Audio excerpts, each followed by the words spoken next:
தீப்பெட்டி விற்கும் சிறுமி. ஆண்டின் கடைசி இரவு பனியும் ஒளிரும் குளிரும் மூடியிருந்தது. மக்கள் சூடான கோட்டுகள் போர்த்தி கொண்டு விரைவாக நடந்தனர்.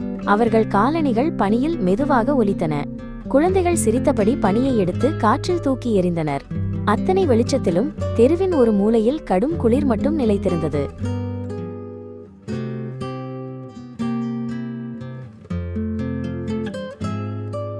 அந்த அமைதியான மூலையில் சிறுமி சுடர் நடுங்கியபடி நின்றாள், காற்றில் தளர்ந்த இலை போல. அவள் அணிந்த உடை மெல்லியதும் கிழிந்ததும் அதன் வழியே குளிர்காற்று உடலுக்குள் புகுந்தது. அவளின் திறந்த தலைமீது பனித்துளிகள் மெதுவாக படிந்தன. அவள் சிறிய கையில் ஒரு தீக்குச்சி பெட்டியை பிடித்திருந்தாள். அந்த இரவு வாழ்வதற்கான அவளின் ஒரே நம்பிக்கை அது.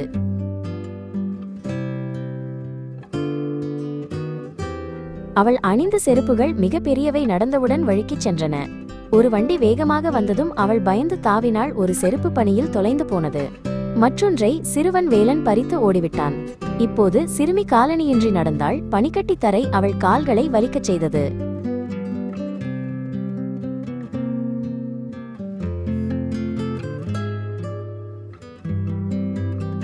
இரண்டு கல் கட்டிடங்களுக்கிடையில் இருந்த ஒருங்கிய இடத்தில் அவள் நுழைந்தாள். தீக்குச்சி பெட்டியை அருகில் வைத்து தன் மெல்லிய கைகளை சுற்றி கொண்டு சூடு தேடினாள். பயணிகள் அவளின் நடுங்கும் நிலையை கவனிக்காமல் அங்கேயே நடந்து சென்றனர். அவர்கள் சிரிப்பு தொலைவில் ஒலித்தது, ஆனால் அது அவள் அமர்ந்திருந்த குளிர்ந்த நிழல்களில் எட்டவில்லை.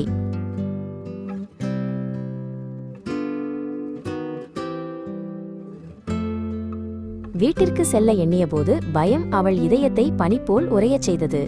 ஒரு தீக்குச்சியும் அவள் விற்கவில்லை, ஒன்றுமில்லை. தந்தை கோபிப்பார் என்று அவள் அறிந்தாள்.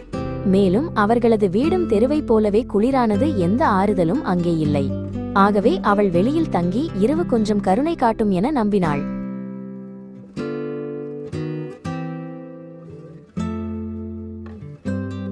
அவள் விரல்கள் முடங்கி வந்ததால் நடுங்கும் கைகளால் ஒரு தீக்குச்சியை சுட்டினாள். சிறிய ஆரஞ்சு நிற தீ இருளில் மலரும் ஒரு வெப்பமலராக பிரகாசித்தது.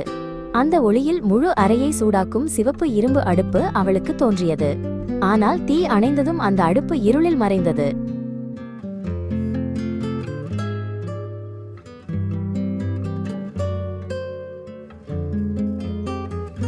வெப்பத்தை ஏங்கிய அவள் மற்றொரு தீக்குச்சியை சுட்டாள். அவள் முன் இருந்த சுவர் கண்ணாடி போல சாமர்த்தியமாக மலர்ந்தது. அதில் ஒரு பிரம்மாண்ட விருந்து தோன்றியது. பொன்னிற தட்டில் மெதுவாக ஆவி கிளப்பிய வறுத்த வாத்து. ஆனால் தீ துடித்தபடி அணைந்ததும் அந்த விருந்து கனவு போல் மறைந்தது.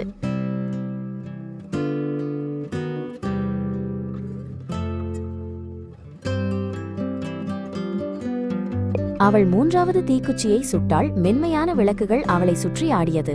ஒரு உயரமான கிறிஸ்துமஸ் மரம் தோன்றியது. மெழுகுவர்த்திகளும் சிறு நட்சத்திரங்களும் ஒளிர்ந்தபடி.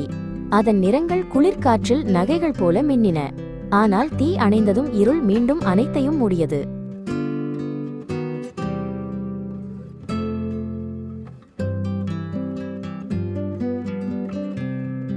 அவள் வானத்தை நோக்கி பார்த்தாள். ஒரு பிரகாசமான நட்சத்திரம் அதில் சென்று கொண்டிருந்தது. அது இரவில் பொழியும் கண்ணீரை போல பின்னால் வெள்ளிக்கோடு இழுத்துச் சென்றது. தன் பாட்டியின் வார்த்தைகள் அவளுக்கு நினைவிற்கு வந்தது. விழும் நட்சத்திரம் என்றால் ஒரு ஆன்மா சொர்க்கத்திற்கு எழுகிறது என்று. அவள் இதயத்தில் மென்மையான வலி எழுந்தது. அது சோகத்தையும் நெகிழ்ச்சியையும் சேர்த்தது.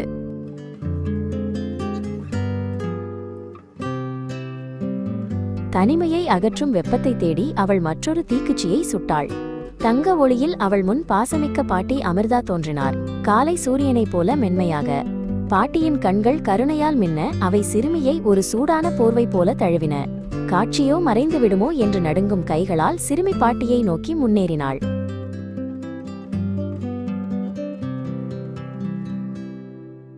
பாட்டி அமிர்தா, என்னை விட்டு தோன்றி செல்லாதீர்கள் என்று அவள் மெதுவாக அழுதாள். ஆனால் தீ அணையும் ஒவ்வொரு முறையும் பாட்டி காலை பனித்துளி போல் மறைந்தார். பதட்டத்தில் சிறுமி இன்னொரு தீக்குச்சியை சுட்டாள். பாட்டியை தக்க வைக்க துடித்தாள். அவள் இதயம் வேகமாக துடித்தது. பயம், நம்பிக்கை, ஏக்கம் அனைத்தும் பின்னி பிணைந்தது.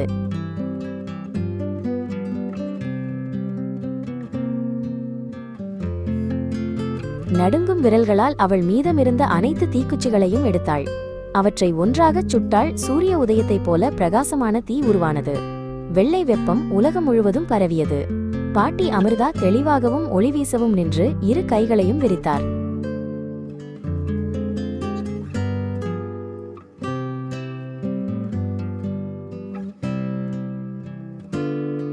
சிறுமி சுடர் முன்னேறி பாட்டியின் அணைப்பிற்குள் சாய்ந்தாள். வசந்த கோலத்தின் சூரியனைப் போல வெப்பம் அவளுள் ஊறியது, குளிர்படிந்த பயத்தை உருகச் செய்தது. அவள் பயங்கள் மென்மையான இறகுகளைப் போல தொலைந்தன. நீண்ட நாளுக்குப் பிறகு முதல் முறையாக அவள் கண்களை மூடி பாதுகாப்பாக உணர்ந்தாள்.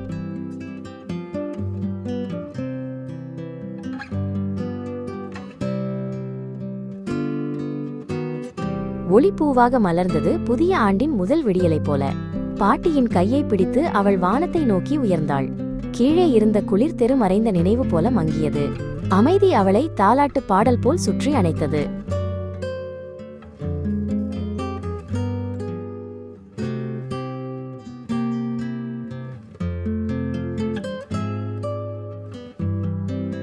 கூரைகளுக்கு மேல் நட்சத்திரங்கள் மிக அருகில் மின்னின, தொட்டால் தொடலாம் போல. சிறுமியும் பாட்டியும் மென்மையான ஒளி நிறைந்த மேகங்களின் வழியே மிதந்தனர். கீழே இருந்த உலகம் சிறியதும் அமைதியானதுமானது, மரியாதையுடன் தலைகுனிந்ததைப் போல. எப்போதும் மங்காத ஒரு போர்வையைப் போல வெப்பம் அவர்களை சுற்றியது.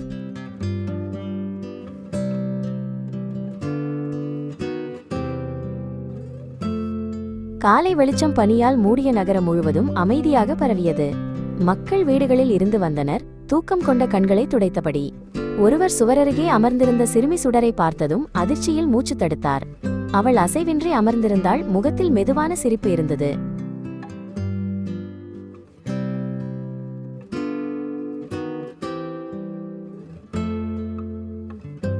அவளின் அருகில் எரிந்து கருத்த தீக்குச்சிகள் நட்சத்திரம் போல சிதறி கிடந்தன. அந்த கடுமையான இரவை அவள் எப்படி தாண்டினாள் என்று மக்கள் வருந்தி கிசுகிசுத்தனர். அவர்கள் பசி மற்றும் குளிரால் உறைந்து விட்டாள் என்று நம்பினர். விடியற்காலைக்கு முன் அவள் கண்ட அதிசயங்களை யாரும் அறியவில்லை.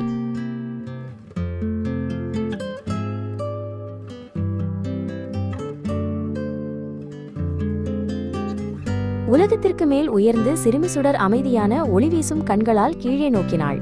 அவளுக்கு பசி இல்லை, குளிரும் இல்லை, வெப்பமும் அன்பும் மட்டுமே அவளை சூழ்ந்திருந்தது. பாட்டி அமிர்தா அவளின் கையை பிடித்து மென்மையான ஒளி நிறைந்த புதிய உலகில் அழைத்துச் சென்றார். அவளின் புதிய ஆண்டு துன்பத்தில் அல்ல, அமைதியிலேயே தொடங்கியது.